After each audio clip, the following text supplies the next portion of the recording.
तर पुणे शहर आणि जिल्ह्यातील पूर परिस्थिती नियंत्रणात असल्याचं सांगण्यात आलेलं आहे। जिल्हाधिकारी आणि पालिका आयुक्त नवल किशोर राम यांची ही माहिती पाहायला मिळते। नदीकाठच्या गावातील नागरिकांना सतर्कतेच्या सूचना देखील देण्यात आलेल्या आहेत। धरण क्षेत्रामध्ये पाऊस कमी झाल्यामुळे विसर्ग कमी केला जाणार असल्याचं देखील यावेळेला सांगण्यात आलं। सर्व नियोजन असल्यामुळे अजून तरी कुठे फ्लडची परिस्थिती निर्माण झाली नाही आहे, तरी सुद्धा पावसाचा अंदाज घेऊन आम्ही वॉच ठेवत आहोत।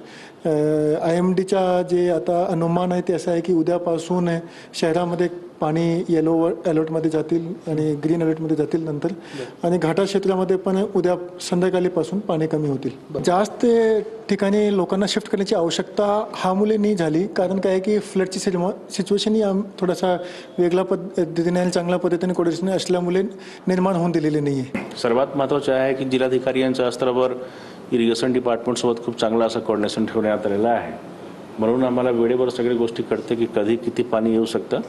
याच्याद्वारे आम्हाला सर्वात मोठा फायदा असा होत आहे की आम्हाला अचानकपणे काही करण्याची गरज पडत नाही आणि आम्ही खूप एक भरपूर वेळ आम्हाला मिळतो करायला नियोजन। आता वेळ प्रसंगी जे काही आम्हाला करावं लागेल त्यासाठी सर्व जे काही यंत्रणा आहे त्यांना आम्ही अलर्ट